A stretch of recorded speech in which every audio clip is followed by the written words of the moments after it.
softball pitchers. The Viper pitcher's helmet by Schutt is the only NOXI certified pitcher's helmet on the market, making this the safest helmet in the game. Better visibility and protection, comfortable fit, complete head coverage, 1-year warranty. Get your Viper pitcher's helmet only at smashitsports.com. While bats get hotter and hotter, pitchers are left to fend for themselves. Now, the technology that defends batters and catchers is being used to defend softball pitchers. The Viper pitcher's helmet by Schutt is the only NOXI certified pitcher's helmet on the market, making this the safest helmet in the game. Better visibility and protection, comfortable fit, complete head coverage, 1-year warranty. Get your Viper pitcher's helmet only at smashitsports.com. Win the game before you ever step on the field. Shop smashitsports.com for all your baseball and softball needs.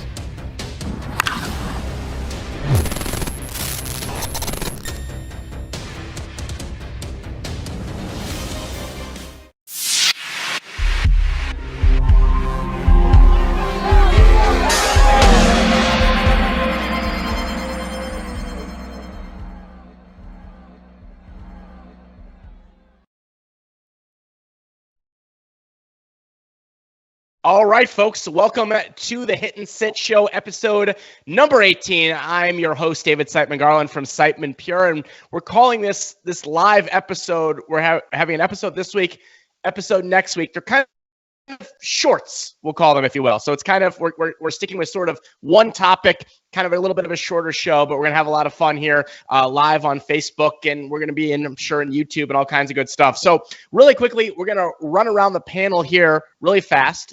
So we've got Jason Magnum, catcher for Monster, swings DeMarini. Jim Mags, welcome.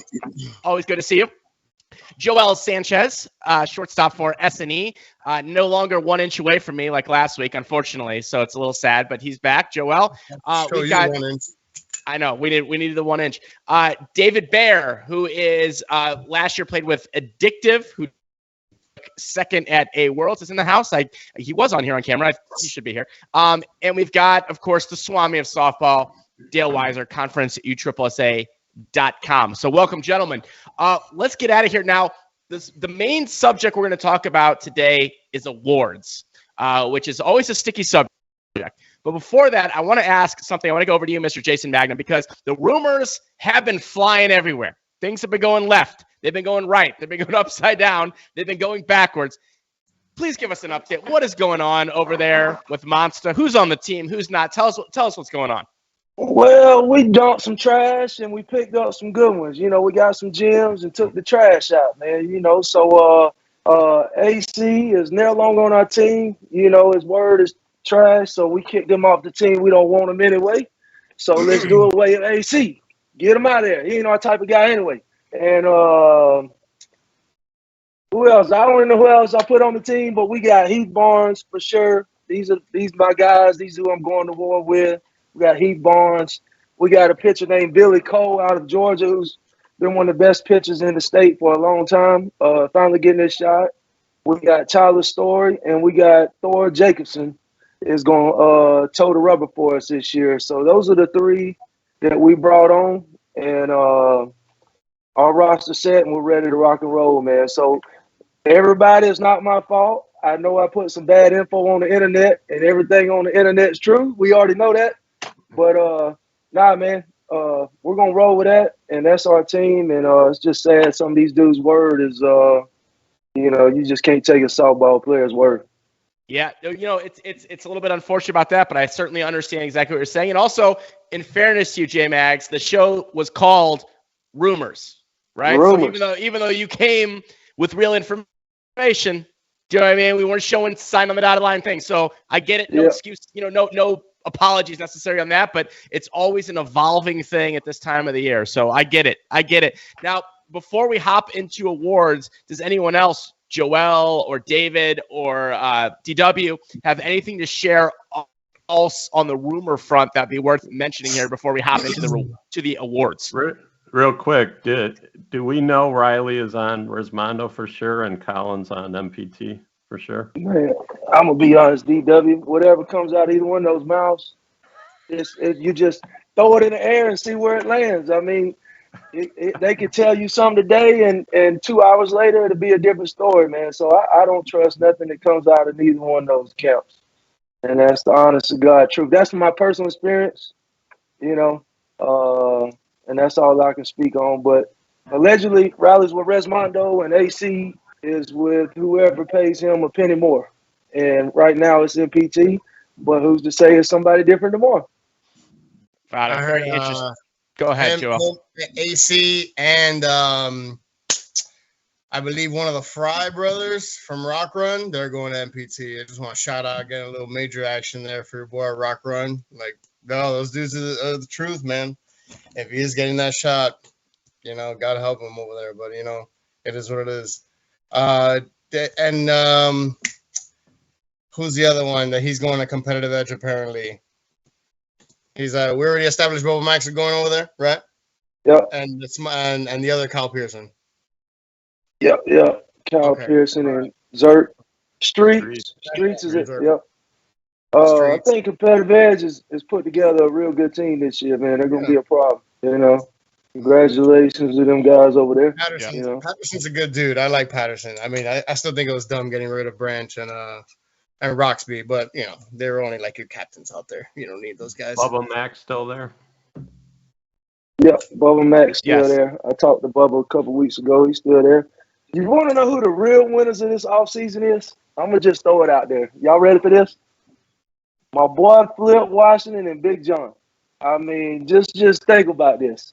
If AC comes in and gets the type of money that he's supposed to be getting, and shout out to Flip and Big John for putting that team on the map. Nobody knew who Juno was until Flip and Big John went over there. They Flip won the batting title. Big John and Flip took Juno along with the others and Josh and them to got the major ring. Congratulations to them. So if AC's getting that type of money, then I mean Flip and Big John, I need to borrow something, man. I know y'all rolling in dough right now, brother. That payroll is going to be higher than the Oakland A's. Nobody deserves more money than they do. Just so you know, I tried to get John Williams this morning. He's working, so. Yeah, Big John's working, man. There we go. He won't be needing to work after this one. Yeah, he might be retiring, you said, from that. So we'll see about that, according to Jay Maggs. David Bear, any rumors on your end that are interesting to share or anything like that? No, I mean, most of it's been discussed before, but realistically, I mean, at this point in the year, I would trust every word for about as many steps as I can take right now. And for those of you that don't know, I can't walk right now from surgery. So trust it about as far as I can walk right now. Oh, Dale understood. Yeah, congratulations, Bubbles. I heard Bubbles is on MPT. Yep. He's gonna take John Williams' spot soon. Very interesting. And for those that are, of course, watching right now, watching live, or even watching the recording once it's up as well, feel free to chime in if you have any rumors, anything like that. Like I said, it's rumors. It's not facts. So, you know, we're doing our best that we could do on the information here, but that's what kind of makes it fun, crazy, and also can be frustrating, right? It's all the above. So that's where we're at with this. But now, let's shift and talk awards here. Now, DW, I'm going to kind of send it over to you as our awards connoisseur here, and maybe just explain a little bit about what we have going on, how it works, how they're chosen, and then we can kind of dive into some subjects here.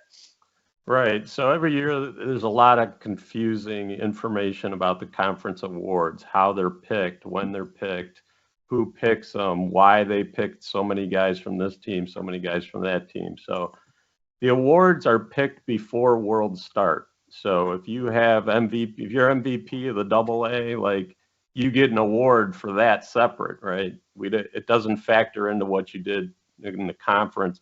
Conference awards are regular season awards. It has nothing to do with the postseason because you got to pick them in order to give them out. They got to pick them. They got to send them out to get engraved. So they do that like a month before the season, before the Worlds start. So there's a committee that picks the awards. They reach out to all the teams. They ask the teams who who they suggest for the awards, but then the committee uses that as a starting point to decide who actually gets the final awards. The committee in the past has been made up of directors, umpires, managers, sponsors, players, ex-players, media people. It's a secret committee for a reason, because otherwise people just, get on them at the fields and PM them on Facebook and make their lives hell. So it's a secret committee. It has to be that way. To get an award, a normal team all-conference award, you have to be on that team on May. You cannot switch teams after May 1st.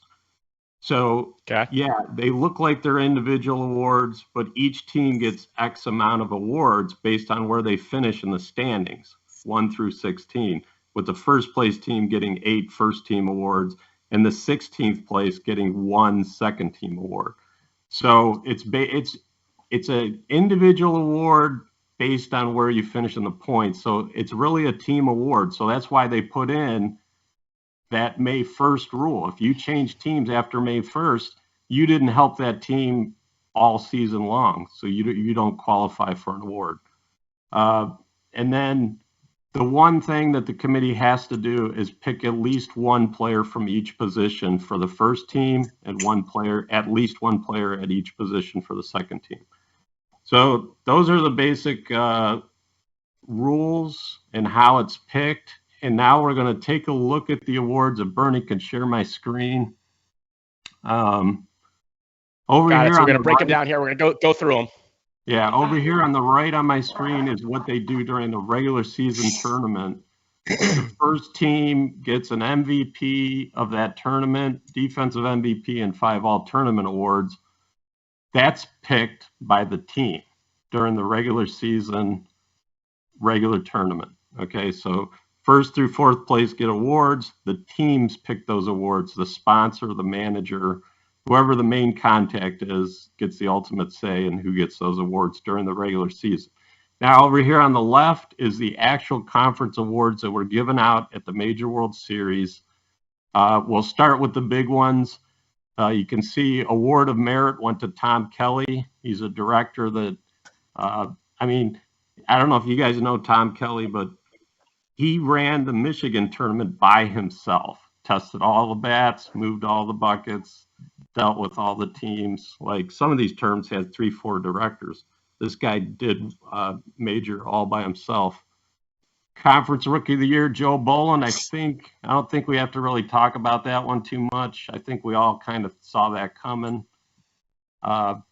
Manager. The only thing we mixed up on that one was how old Joe Boland was. Remember, that was a lot of confusion, but we figured out that he's much younger than all you guys said. So that's all we learned. Yeah, what did we say? 28 or? Well, at one point, guys were saying, he was 28. He was 28. We all said 44. People were in the 40s. Like 44 and we and up. brought it back down. 28. We brought him back from the over 40 league, and then everybody's like, "Wait a minute, he's actually 24." I'm like, "Well, he looked like he ate a 24-year-old." But all right. So Joe Boland, kind of a unanimous pick for rookie. There was a phenomenal rookie class though this year. The Manager of the Year, there's a first team Manager of the Year called the Frank Webb Manager of the Year, and then there's a second team. The first team they gave to Marcus Fry from Rock Run, which they finished outside of the top 10 in points.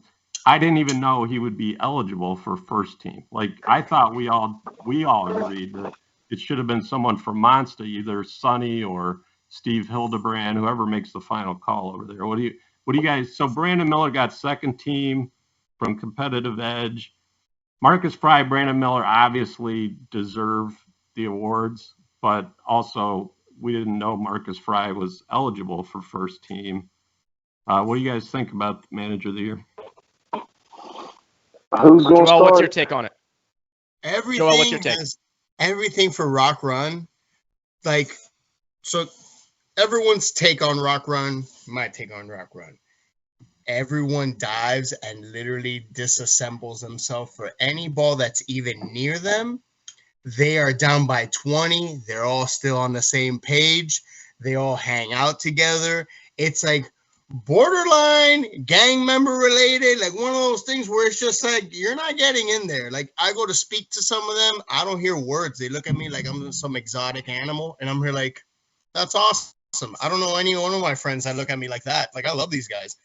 And then over here, like in the conference, they are untouchable. Like you make the major, you get bumped up to A. Nope, you stay in B. Okay, slide. You're 10th, you said, DW? Yeah, man, they it's finished really- 13. They got, oh, my bad, 13th. Get them in there. Like they're like getting ahead on everything, on everybody, and then on top of that, bro, almost beating Resmondo in the major. That right there sold it for me. Like that was my favorite. But like I feel like they're like I would like the focus to be on how hard they hustle, no matter where in the losers bracket or winners bracket they are in. And like, if it wasn't for the grandmaster, one of the heaviest hitters in the game, Chad Mullins, like they would have got third place, like in the major. So it was just like I'm confused. Like when I hear about Rock Run and I mention this, and people look at me like I have two heads. I'm here like, okay, this isn't really doing it. Joel, are you saying Marcus Fry is the manager of the year? No, he's not. Absolutely not. I would have given it to I would have said Brandon Miller's the team manager. Yeah, I would have said Brandon Miller because like competitive edge is something no one's ever seen before. Like they absolutely there was no way. Like they went from the A team that scored 7 runs or something like that against Classic Glass in that championship, and then out of nowhere, everyone there hits harder than everybody on Resmondo, and they beat Resmondo 5 times in a row, walking right by Monster, doing everything. Mitch Lendensky dropping bombs over the BP session. Like they have always put in the work, and nothing else has been added to them. They just crushed it all year. Yeah, Who hit that's one a over the good point. monster? Who hit one over us? No. Who All hit of them, one over everybody the there. cages? Everybody who'd you there say, was though? just dropping bombs. Who did you say though? Mitch Lendensky dropping bombs into right center. You didn't see that? How big is Mitch Lendisky? Who is that? Explain that to me. I would say he's about 5'7", 5'8". All right. How much does he weigh? If I don't feel a little like maybe a little Oh, 180, 175? 180, 185, 190. Little I see where you're going, J Mags. I see where you're going. But listen, cocky, real I just you know, he can can go both sides of the field. Pretty good center fielder. Doesn't need shoulder surgery. Like he's one of those things where it's just like, yo, cut through all the way. And then, Brendan Miller did a great job. He put everybody together there. He just mopped the floor with everybody. Just went right on by. Like, yeah. So you think no problem. Joel. So just to clarify. So, yeah, like what you're saying, though, and I want to hear what J Mags has to say, and David on this, too, is that you're saying, yeah, Brandon did a great job. You think he'd be your choice for the top spot there. Nothing against what Marcus did, nothing against what Rock Run did, but you put competitive edge, Brandon Miller, what he did there. J Mags, what's your thoughts on it? Man, I'm going to be biased, but at the same time, I'm going to spit facts. I'm a big fan of Rock Run. I know some stuff came out, said something about him. Totally didn't. I always gave them the praise and the recognition they deserve. But, however, they were a B team, and they did very good for a B team. They were A team probably in B and did real good. However, the same thing with Brandon Miller. I love Brandon Miller. He's a great coach, but clearly they had the best AA team. We all knew it all year. From the day one, we knew it when the rosters come out. They were loaded up, But Stevie Hildebrand and Sonny took a bunch of misfits and went and played major. And everybody said we were going to fold, we wasn't going to make it, we wasn't going to do this.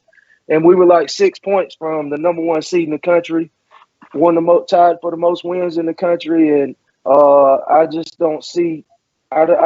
I just don't see how you don't give it to Stevie or Sonny. Like, I think that was the biggest slight of all awards. And when you got the best team, you're supposed to win the AA. When you got the best team in B, you're supposed to win the B. And I just think they really got cheated. And that's my thoughts on it. And that ain't no knock on Brandon or Chase Fry. That's just me being a little biased and me seeing it from my perspective. Valid point, though. Valid point. Hard to disagree with your point, actually. Yeah. You know what I mean, Jason, for sure. David Bear, what's your thoughts on it? I'm a little split between Joel and J-Mag on that. I again, nothing against Marcus, nothing against Rock Run guys. When they were sitting at like 7th or 8th in points, I think you had a much better argument that he deserved first or second team manager. When they dropped to 13th, 14th, that's the same spot that you only get one second team award for a player. So, I mean, Monster at the beginning of the year, there was a lot of conversations of they don't have this money. This guy's going to leave. This guy's going to leave. They don't have this guy. They're not even going to make it past the duel, like that kind of thing. So, I mean, Sonny, Stevie, whoever handles all those decisions, they did great. They're like you said, a first-year major team put together. J-Mag was off by 2 points. They were 2 points away from being the number 1 overall seed. So that's a huge thing. And again, nothing against Brandon Miller. I think that he did a great job with Competitive Edge, put together a group of guys that a lot of folks didn't really want. Folks that, like J-Mac said, he doesn't know who Mitch Lindisky is. He's a little ball of muscle, so he hits the ball out well. So, but that's a whole nother conversation. But I mean, in my opinion, I think that Sonny or Stevie probably should have got first team. And I'm going to go kind of dark horse on this a little bit because I think from a roster standpoint, I think that they did more with less, and I think John Natali probably should have got second team. Chick-fil-A finishing 6th with a not as strong roster as some of the rest, probably should have got that. Okay. A good point. I agree with that. Interesting. That's right. interesting. I forgot about the whole Chick-fil-A thing. They did so we have to remember that the awards were picked before Worlds. So Brandon Miller won AA, then he finished second at the major. Absolutely, now he's probably second team or first. Yep. But this is regular season. So to me, it was still Steve Hildebrand / Sonny that put together a brand new major team and did what they did in the first year, which is incredible. DW, real quick too. Real quick question is on your screen there on the right side. We're seeing classifications. I see a lot of teams. Did you move them up? Some of the teams that were A to AA, I see on there because, for example, West Point was an A team. Ford was an A team. Addictive was an A team. Rock Run was a B team. So I'm just curious. Did you just? So if Bernie's sharing the screen on the right side, it's 1 through 16 in points. That's who got awards. I screenshotted this morning. So there you go. They've obviously told these teams that they got to start AA next year. See what I'm saying? That's a little breaking news here on the thing. And DW, I know we're going to move on here because we cover a few things. Yeah. My thoughts, lightning fast, by the way.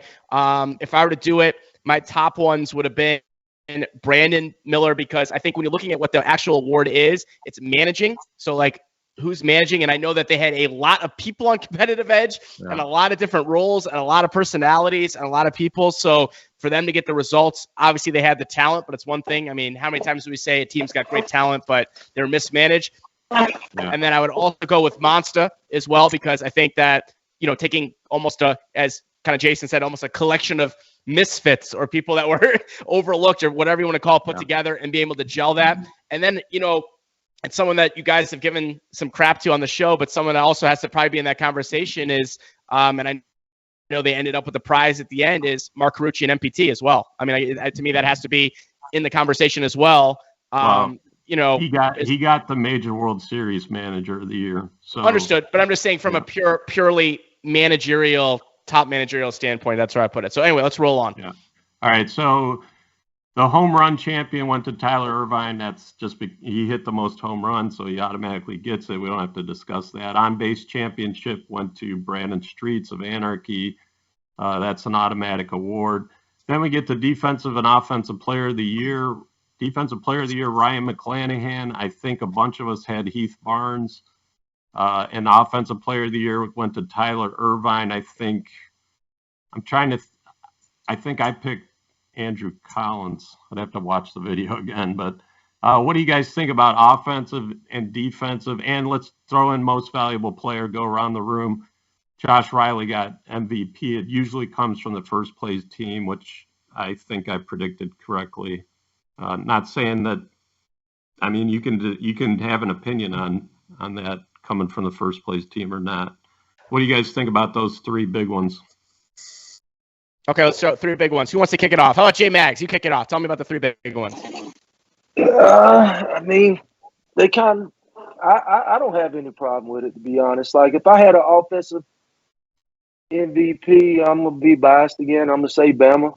But I got no problem with Tyler Irvine. He killed it all year. Congratulations to him. I don't know, Josh Riley. I'm okay with that, I guess. We've been him or AC. Toss it up. But no, I'm okay with whatever.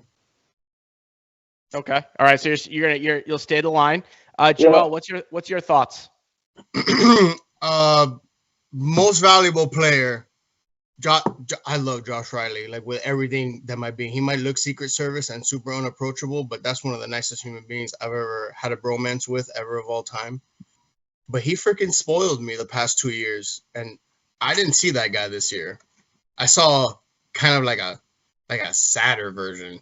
Like, a lot of weight was on his shoulders. Maybe it was all that green stuff. But like, yo, like oh man, I don't know about most valuable player. Like, that was tough.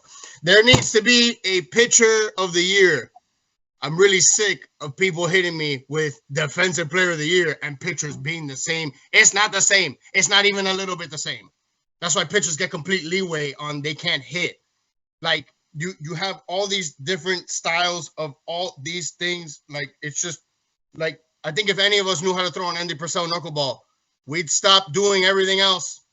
Like, we'd just be like, here, hit this. Let's see if we can do that. Like, there needs to be a pitcher of the year thing. Stop associating that with defense. It has nothing to do with defense. All right? Like, it's one of those things where I can't. No, don't do that to me anymore. Defensive player of the year, I'm still pretty confused on the whole. Yeah, if you're first in points, it'd be like that. Bro, listen, if you're really that greedy, from now on, I'm going to find me some billionaire so that he could send me to every single tournament ever of all time. I'm going to beat up on every single B team so my points can skyrocket, and I'm going to be on top of Resmondo forever. Like, it's going to be like, no, suck it. I have more points than you. My last batter gets first team, and that's it. Like that's got to stop also. Like, defensive player of the year has to be you taking away more outs from the other team than anyone else.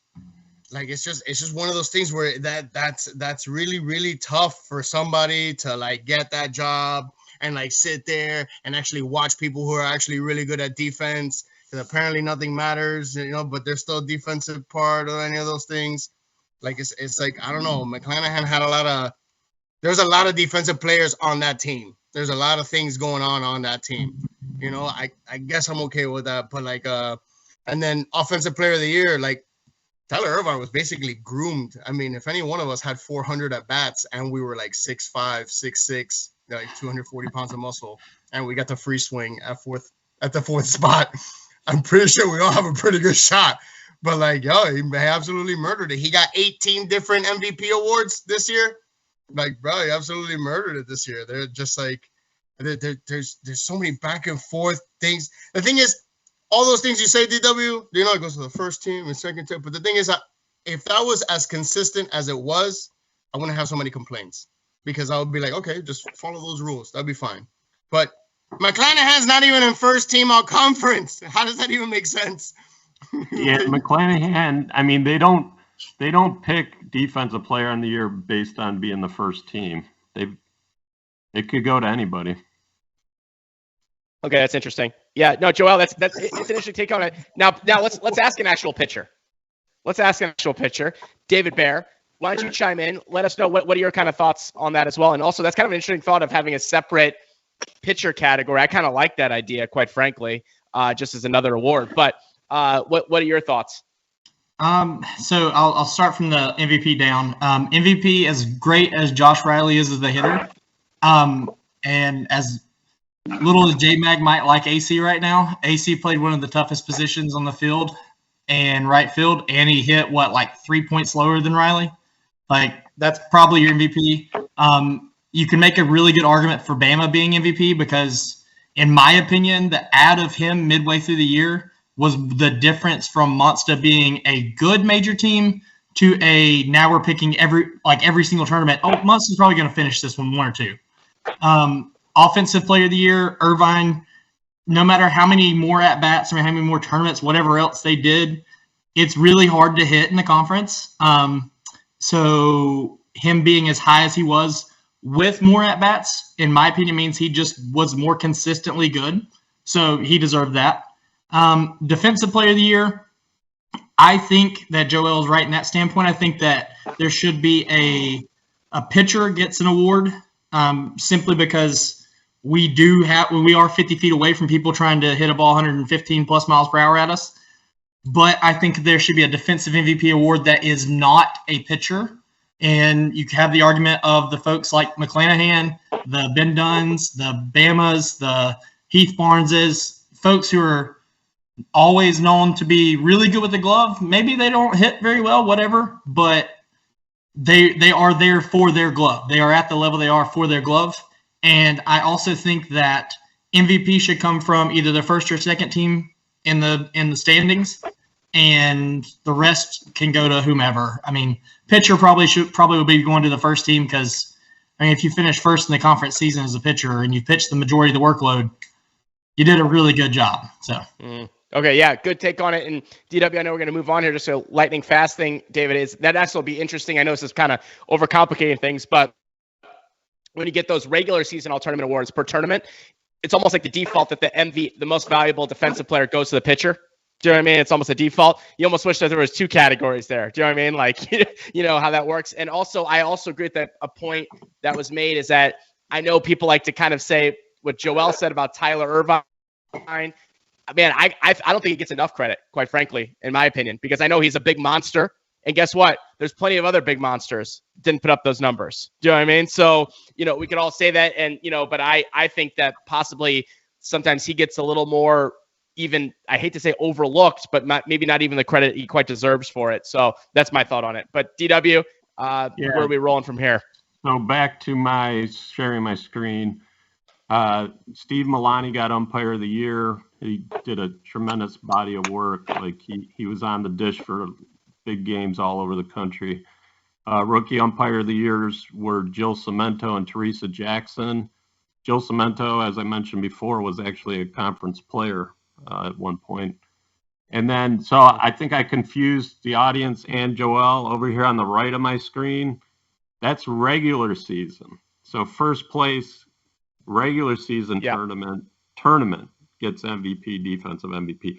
The conference awards, the MVP traditionally comes from the first place team, but all the rest of the awards can come from any team in the conference. So our next thing to touch on is the points and where you finish 1 through 16 decides, and it's on the next screen here. This is how many awards you get traditionally. Now the committee can change this if they want, but this is what it's been for the last few years. First place gets 8 first teamers, second place gets 6, third place gets 4, and then from 4th down, it starts mixing in first team, second team, all the way down to 16th. That gets 1 second team award. So you're really competing for the awards against other players on your team, right? Because if Monstead had just gotten those 6 more points and finished first, they would have had 2 more guys on the all tournament. Did those players do any better? No, but they get 8 awards instead of 6. We'll debate whether we can go around and debate whether there's a better way or not. But first, let's look at Smash It Sports. If you share my screen, Smash It Sports has 8, and then I'm gonna bring up the stats over here on the right. Does everybody agree that those 8? I mean, they're obviously deserving, but is there anyone you would have put in there different? Let's see. And DW, just to clarify, as people are thinking about that for a quick second, these awards that I know that when you have the individual tournament awards, they're chosen by the team itself. Are these awards also chosen by the team itself, or is this actually chosen by the anonymous committee? Yeah, so the anonymous committee reaches out to the teams, asks them who they think the awards should go to. They take that as a starting point, but they they definitely don't use what they send in. Here's why. Okay, so it's a collective Yeah. thing here. Let's say you as a manager, you're managing Monster, and you know a player's not coming back next year. You might not send in his name, right? I'm not saying teams would do that, but it's possible they would not send in that guy's name to get an award, knowing they're not coming back the next year. Mm-hmm. So we definitely take into consideration. I say we. I used to be on the committee. I'm not anymore. They take into consideration what the team sends in, but they definitely decide for themselves who gets the awards. But what do you guys think about Smash? It's 8 picks. It's not much you could change. Maybe if you like a Ben Dunn defensively, maybe you swap him in there. There does seem that was my argument. That was my argument towards the defensive MVP. Like, it's usually somebody up the middle, or in some absolute special cases. Once upon a time, I played in a tournament, and like I got defensive MVP here, there, and one time my right fielder, Mr. Pete Seiden, the best gun in the right field, which you want to know what right field is, you watch Pete Seiden, promise you. And he threw out 7 dudes at third base in one tournament. Is that defensive MVP for that tournament? I think so. So you're eliminating tons of outs. That means Pete could have got out at the plate 7 times and he'd break even. Okay? Like, that means you can get out. Like, that means that you have helped your team, right? That's what defensive MVP means to me. Okay? So in my head, when I hear McClanahan got defensive player of the year, okay, that means he took out 1 trillion outs at shortstop, more than when he got out of the plate. Because we all know he gets out of the plate. So it's like one of those things that he goes out there and he absolutely puts everyone's head down. They walk back to the dugout. Now there's a lot of dudes I see coming off the bench. There's a lot of very interesting. There's a Everett Williams at catcher. He must have thrown out a lot of guys at second. You know, there's a lot of things going on out there and then we got more people, a lot of utilities as well. I'm confused. I'm really confused because, like, let me ask you this, Joel, real quick. Well, if you say someone has to come out, you got to say who's gonna go in for who. Yeah, let's say that, and then I have a question for you, Joel. Okay, would you replace? They got Roccabaldo at middle infield, right? They got Dale Brungard. They got Josh Riley at second. He didn't play second. And then we got Martel at first. I didn't play a lot of first. He definitely came off the bench and he didn't whoop a lot of ass. But like, it was one of those things where they get 8 awards of positions. That's what they put. Oh, so then by the rule, yeah, I'll just start handing them out. No, that's all right then. You're right. My argument is invalid. You're absolutely right. I'm here trying to make sense. That's my bad. Yeah, and Joel, this is kind of brings up possibly a bigger issue we discussed when you were here in person. And also, we talked about this on last week's show. Is that, you know, there definitely seems to be a, let's just call it offensive bias, right? Yeah. When it comes to kind of all the awards, the bumps, the lists, all the things. It's like, you know, you can almost leave the glove at home. In some cases, is that, you know, and I think for someone like yourself, you know, it makes a lot of sense where you're thinking, you know, maybe these things are not considered, you know, maybe defensive should be considered a little bit more. I think that's an argument that is very valid. Smash It had a guy named Kyle Fisher, and he won a defensive MVP in 2 tournaments at 2 completely different positions, and then he got benched. I think I would have left him somewhere in there. Hey, okay. Joel, that reminds me, another thing that I forgot. You have to have 180 at bats to make first team. You have team. 180 at bats? And you need 120 at bats to make second team. So Fisher only had 169. God. So that's really, I mean, when you're getting up there, then when you get these teams that have a lot of numbers, I mean, you're really kind of limiting who you can take to a certain degree. J Mags, I don't know if we're going to go team by team here at DW, but like J Mags, do you want to chime in? Yeah, for the major at all team. About would you change anything on Smash? Nah, man, I think they got it about right. They give away 8, and that's probably the top 8. Besides, you know, like you said, Fisher, man. Fisher, it's just sad he didn't get those other 11 bats. You know, it might have made a difference. It might have not. could have possibly put him in the position to be defensive player of the year. So but Very I'm okay with 8 up there. Yep. Okay, you're okay, David Bear. Any thoughts on that for Smash It?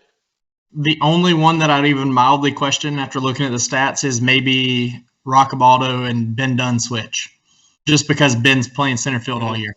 I mean, you got some really big fields out there. The man's playing center field, and he hit, 40 points lower with 20 more at-bats? That's pretty darn solid right there.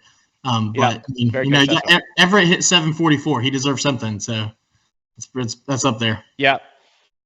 Yeah, and that's a guy who also I think sometimes is not getting enough credit for what he does, especially offensively. All right, DW. On to what? Monster. Moving on to Monster. Looks like Mark Wick, Josh Fife, Dog, Caton Lewis, Matusik. All those guys did play a position. 3. It looks like they top 6 on base. Looks good to me. I mean. Yeah. Caton missed the first part of the season, but he was the difference, I think. You guys all agree? Oh, yeah. That 6 is fine. That's all horses right there. They all deserve it. Yeah, MPT, John Williams, Joseph Bennett, John Radich, Philip Washington. Washington came on strong. If you could just look at his second half of the season stats, probably over 800.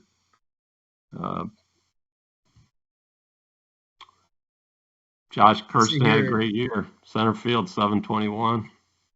What do you think, David? John Williams could have easily been offensive MVP with those type of numbers. Yeah. Hey, Mags, he did miss 3 tournaments. That's a big chunk of the season. Yeah. I'm surprised Carter Murray hit the way he did. He hit better than Flip. And I'm surprised Mark Carucci didn't give himself first team all conference. Well, he Trust could me, suggest it, but he he can't could've. pick it. I don't think he had the at-bats. He probably tried. He probably tried to. He didn't have the He probably 180. made an argument. Yeah, Carucci. What did Carucci hit? And he was 2 dove for at 2. second Oh, he place. was 2 for 2. He was 2 for 2. If he would have done that 178 more times, he would have won every award. And he made that great play at second base. There you go. Rismondo went to Clark, Kyle Pearson, Dodds, Matt. Again, players should not look at first team versus second team. All conference is all conference. Like it depended where your team finished in points, right? It had nothing to do with your personal performance. So Clark, Pearson, Dodds, Matt. Anyone have anyone they would stick in there? Man, shout out to Origin Dogs, man. You got to harp on that at the end of the show, DW. You got to. The only one that I see on there, you still have that same argument we've just been having is the defensive side of things. You have Marshburn and Bradley Jones that both played in multiple positions all throughout the year, and they both hit. Marshburn out-hit Arjun. Nothing against Arjun. Great year. But Bradley Jones was right there with the same average, and Marshburn out-hit him. And they both played multiple positions. That's true. And then shout out. Man, I don't think y'all give the catchers enough credit now. We bend over every single play, catching all the balls and that pitchers throw, man. Like, yeah, but he doesn't catch the whole time. He doesn't catch the whole time. J-Max, you know what I've always said about catchers, right? Always said about catchers, the most overhand throws per game from anyone else. Man, just let everybody know. The most overhand throws. You're killing Joel here. What is going on? Not even close. You guys are the ones handing out participation trophies at all these places. You guys are the ones yelling at league ball umpires. That's you guys right there. I cannot handle you guys right now. If I scroll through the rest of these, you see competitive edge, went to the big hitters. Yeah, I can't really. Shortstop, Trey Porter had a great season. Engels, he had a big season, real big season. Precision got 3 awards. Heath Barnes, I think he was Defensive Player of the Year. They could have easily 2 of the Defensive Player of the Years. Shout out to Austin Andrews also. Yeah, Chad Mullins hit almost 800. He gets an award. Steven Edwards, again, he's been all conference a number of years. Nitro Circus has the big guys, Greinert and Hall. I think Tom Bloom could have been in the picture. The pitcher, S&E, Hoskins, and Marquez. What do you think, Joe?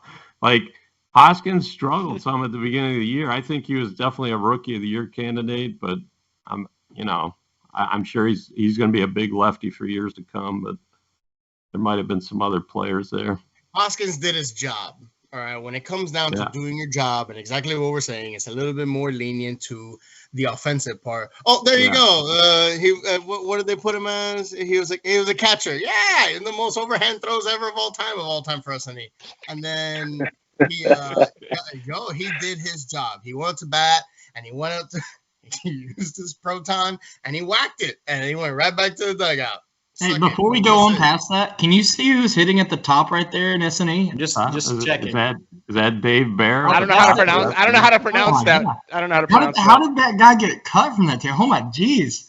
All right, never mind. Keep on going. 78. Listen, I would substitute Emerson for Pete Seiden. Pete absolutely murdered it every single tournament, throughout everybody and their mother. Not one error I saw him make. Like, once again, huge fan. And then not just him, my whole outfield was, listen, shout out to the real people who struggle, the outfielders. That position sucks. All three of those. They all suck. I don't care what you say. Like, and you even watch you guys' precious Andrew Collins make 19 errors out there and overthrow every cutoff ever of all time. I still give him credit because that position does suck. Like, the outfielders everywhere, they should have a whole nother award system for the outfielders, because, like, using your legs all game long, running back into the dugout, and then you're expected to drop bombs. Like, that's another credit to the outfielders out there. Yeah, so Classic Glass got one. Ryan Ramirez, I think he led the team in hitting. Drew Smith, the lefty outfielder for West Point. Rock Run, they chose Arliss Miller. Definitely could have gone to the middle infielder, Jeremy Fry, or the pitcher. Lehman. Yeah. Eric Lehman. Miller was the leadoff hitter. Bay Area was Dave Johnson. He was hitting the lasers. He had a good year for that. Zach Ross is all over my Facebook page with, is it Louisville Slugger, like a commercial? He got it, and then killed it all year. There's probably a bunch of players from Addictive that could have got it, but Cody Schumacher. What do you think about that, David? He killed it all year. I think Cody did a great job. He did exactly what he's supposed to do. There were several people on that team that had the ability to get that particular award. I think that it's a little unfair on the rule that you can't get an award after May something if you switch teams when it's out of your control. Bernie, I think Bernie doesn't know that he's live, but Bernie is live right now. If you guys are curious what Bernie's up to. What do you think about our first team conference? Yeah, Bernie coming Bernie's got to go to Target to get first team all conference. Yeah, there we go. Get the milk, Bernie. Bernie, get the milk. All right, Bernie's in and out. Bernie just want to say hi to everyone. Bern, if you share my screen, I got a picture of the first team all conference given out at there we go. We see him. Major World Series. And there's second team. You can see led by our man, Brandon Miller. And then an explanation of which teams get which awards. You can see this article on conferenceuSSSA.com. And a shout out down here to the women's first and second team as well. And a list. You can see all the women's awards led by Got it. This is all on conferenceuSSSA.com, folks. So if you guys want to check that out, right, that's where you could really, the mecca of information. You can see stuff like this. You can see the bump list. You can see all kinds of things you can argue about on the internet. Just go to conferenceuSSSA.com. It's all up there for you. Yeah, for sure. So you guys all agree we should have like an Andy Purcell Pitcher of the Year award? I think I agree. I think that would be a really good one to add. Andy Purcell should have been first team all conference. I saw him pitch a lot of games and snap off a lot of people. Yeah. And he got out of the dugout very well. Yeah. David Garland, why don't you start us off? What do you think Who do you think should be on that committee, and how do you think the awards should be divvied up? Oh, I mean, it's tough. I mean, divvying it up is obviously, based on opinion. I'd have to even think further about it, about what I would change. So I don't even want to go there. In terms of the committee, I mean, that's a tough spot. I mean, you have to have people that are extremely in know, meaning that they're able to see a lot of games and know these players, because that's tough. Not a lot of people know people on every single team unless you're really, really paying attention. So I think you have to have maybe a combination of, obviously the head of conference. So that would be Strojan. I think you would want at least maybe an umpire or two on there. Jeremy, I think that would be kind of interesting. Jeremy, especially if it remained anonymous. I think that you could always have sponsors or managers, but knowing that they're going to be obviously biased towards their team and their people. So maybe you have a system in place where they can't vote if it has to do with their team or something like that. Do you know what I mean? So if you have a committee that, kind of like you recuse yourself of a judge would do so, or something like that. So I think that just taking the key though would be people that really know and are really paying attention versus people that maybe are just a name or something like that. I think that's where I would kind of go with it. What about yourself? What's your thoughts? Yeah, no, I think 10 people are going to have 10 different ways of doing it, and all of them are going to have flaws. And this way does have flaws. As far as the committee, I agree. An umpire that sees everything, like a Steve Milani, Strohs, the commissioner. I would have major players on it as well. Major players don't care about points. They can rate guys. They're going to give a pretty good opinion. What do the rest of you guys think? What do you guys think? Who should be on it, or maybe who should not be on it too? You said how the coaches and players bring a list to the committee. That's what you said? Nah, just the main sponsor / manager sends his opinion in for the awards. For his own team. Yeah. Correct. Okay. I would say a bit of the opposite.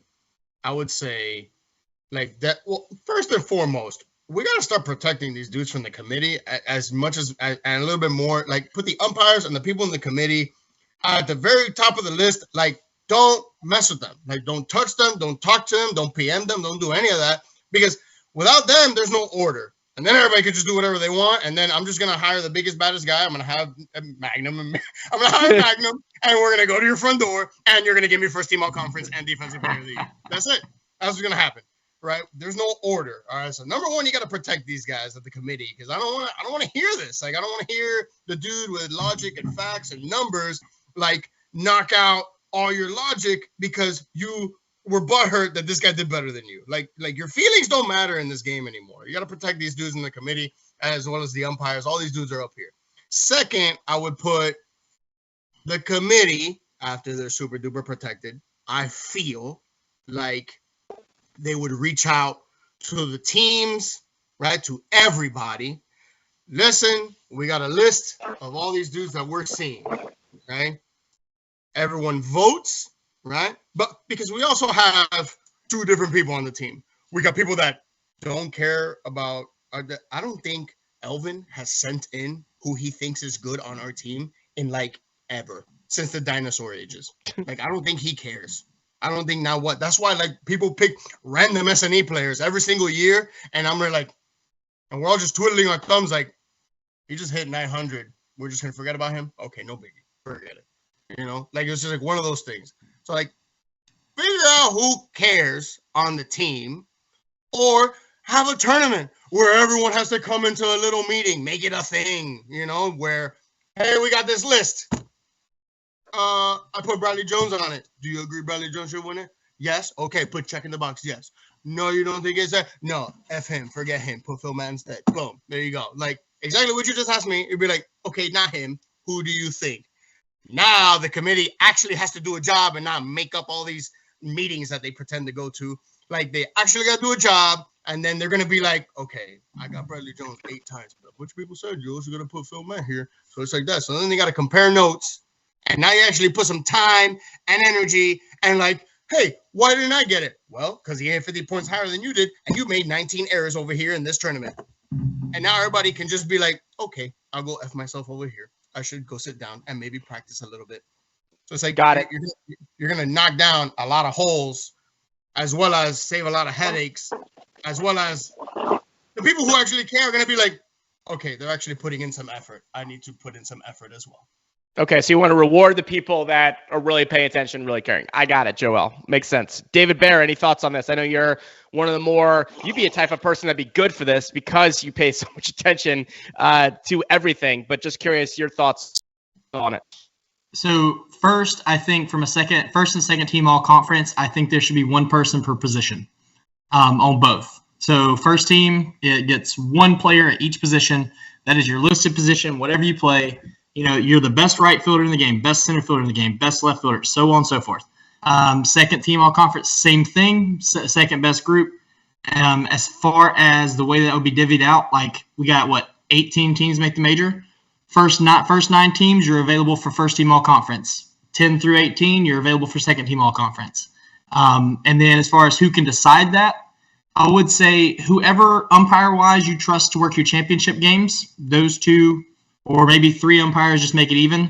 Those should be there. I think that 2 coach, manager, or players from the top 9 teams, 2 coach or manager players from the bottom 9 teams should be in it. And then maybe somebody like a DW that helps kind of balance it out. And then somebody who is purely going to look at stats. Like has zero, like you can take the names away and say, here are the stats. And you compare players.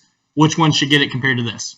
I mean, make it as objective as possible, but at the same standpoint, you reward people for what they get, but that also allows the awards to be used to truthfully classify major list, major watch list, because if you are first team all conference, it's not because your team finished first overall, it's because you are the best of that position. So you should be major list, that kind of thing. Very interesting. Yeah, I know, David, you'd have an interesting answer to that. I know it wouldn't be a run-of-the-mill one, so that's a really interesting way to look at it. J Mags, besides being Joel's enforcer, any kind of thoughts on it? Man, y'all probably won't like what I got to say. I think just do away with it. I mean, have your MVP, have your offensive MVP, your defense, your coaches, but I mean, I just don't. It's just glorified, everybody that watches and everybody that plays, we know who the best players on the best teams and even the best players on the worst teams in the conference. We all play each other, we all need each other, so it's just kind of glorified. And I don't know, I've been on first, second, and third, and I can't tell you where any of it's at. It's not a big deal, The only thing that should matter to us as ball players is that ring at the end of the year, and whatever respective division you're at. You see maybe time and energy. I'm sorry, DW, real quick. So you think basically time and energy should not necessarily be spent, should be spent in other resources? Well, I mean, I know the league's growing and it's growing, and that comes with growth. But I think we might put too much emphasis on conferences, because I mean there's 3 all conference teams. There's a third team also. So and I don't know.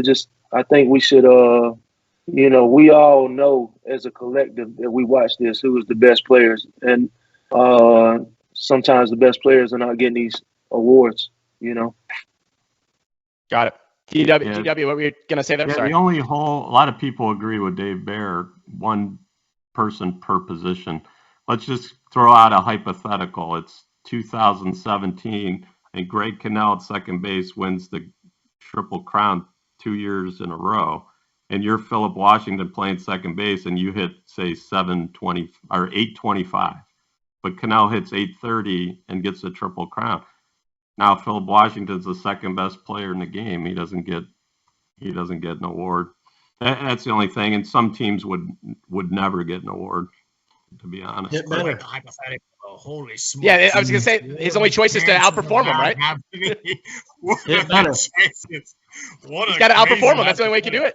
Learn a different spot. Yeah, right. You're done with second base at that point. What a banana sandwich hypothetical. Exactly. It's the same conversation that you All right. have like in the NBA. All right, You're you're right. Wait, hang on. Chaos. You're DW, Dave go Bear, ahead. and you hit 780 at pitcher with 300 at bats, but Purcell's won first team 20 consecutive years. Dave Bear doesn't get an award. I'm just Suck it, Bear. Yeah, there you go. Yeah, I'll get awards anyway. He's just gonna be a sad bear. That's what's gonna happen. So, all right. So, DW, any kind of last thoughts on awards here before we kind of do final thoughts on today's? It's funny that we were talking about this before. We were going to kind of do some shorts, but then we realized everyone just loves talking. So it's a full-blown, full-on episode today that you guys are going to enjoy. At first, we're like, you know what? We're going to do a shorter one, then we'll do a shorter one next week. Guess what? We failed miserably. So instead, you guys get a lot of good content. DW, any kind of additional things on awards here before we sort of do our wrap around the room? No, I think next week we're going to have a show about some interesting things that happened during world tournaments that I noticed this year. We're all going to chime in on it. And then the convention takes place the following week, so no show. And then Thanksgiving, and then we'll be back first week of December to talk about the schedule, and hopefully we got final rosters by then and things like that. Awesome. So it'll be another chaotic month in the world of Conference USSSA, even though it's supposed to be the off season. As we all know, the chaos continues. So DW, first of all, thank you for all this information, being able to share this all on the screen here today. We'll get to you here last as we roll around the room. So we're just going to do really quick final thoughts here and reminders, of course, folks. You can find this, the show, the Hit and Sit podcast, on Facebook, of course, on the USSSA Facebook channel, if I'll call it, the Facebook page. We're on the USSSA live on YouTube as well. ConferenceUSSSA.com is where you can get all the information about what's going on with Conference USSSA. And if you're feeling extra spicy, there's the Old Scout message board as well. If you're feeling that. All right, running around the room here. Final thoughts. Let's start with you, Mr. J Mags, and then we'll just scoot around the room here and wrap it all up. Man, good luck to everybody headed out to Texas this weekend for the 40 over the Senior Worlds. Shout out to the Mutants and Kilmans and the rest of all the old guys going out there to try to win a Marine. Let's don't forget about them. And also shout out to Tyler Brown and my Vanilla Gorilla lead team up there in Michigan representing. And that's about it for me. All right, J Mags, always a pleasure. Joel, final thoughts. If you don't like anything that I've said, come find me. I love debate. I love talking. I love talking smack. And I'm here for all that politics. All right. I like debating first team, second team. I like that back and forth. And if you can catch a frisbee, you can catch a ball, and you can catch these hands. All right. So if you want to talk, or do you want to talk? Let me know. If you like what I said, approach me, talk to me. Hey, let me know what you think. Give me some ideas. I'm completely open-minded. I'm here for everybody. I love softball. I'm like borderline junkie mode. Like I like talking about it. I like seeing it. I want to know what's about it. I like the dudes that are there, and even the dudes that I don't like. We need the dudes that we don't like, especially. Like we need all that. That's what I feel. I like the politics, the behind the door scheming bull, all that stuff. So the opinions, they're like assholes, fellas. If you just relax, it wouldn't hurt so much. I hear you, Joel. Just like wrestling, right? For every face, you need a heel, right? So we need the good guys, we need the bad guys. I understand. I got you. David Bear, thank you, first of all, for coming in. I know you're going to be, I'm sure we're going to get you on some future episodes as well, because you always bring a very analytical perspective and someone that really studies and has played the game. So thank you for being here. Any final thoughts? Just basically the same thing Joel said. Just if you like my opinion, that's cool. Come talk to me. If you don't, go talk to Joel. Yeah, perfect. And then other than that, man, like we were just talking about with the awards and stuff. Hey, if you don't get an award and you feel like you should have got one, use it as motivation. Don't ever feel slighted because you don't get something. Use it as motivation. Take it to next year. If you don't have, like, what's Cat Williams say? If you don't have haters, you didn't do something right. That kind of thing. Yeah, just continue to push yourself. If you want to be good at the sport, just keep using it as motivation. Put it on the bulletin board and use it. Understood. Well, David, thank you for being here. DW, final thoughts from the Swami. Yeah, I think we saw today that the five of us, if we had to pick all the awards, we'd have 5 different lists. So, it's hit or miss. It's a little heavy on the offense. Same with the major list, but it is what it is. I want to thank Dave Bear for filling in literally last minute. I appreciate that.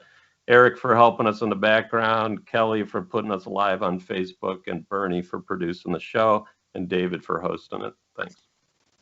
Appreciate it. It's good. Bernie with an actual drop in the middle of today's show as well. So I appreciate it, guys. We'll see you for the next episode. This has been the Hit and Sit Conference USSSA podcast, and we will see you next time, my friends. 5 hottest rappers of all time. You got us, Bern. Dial on.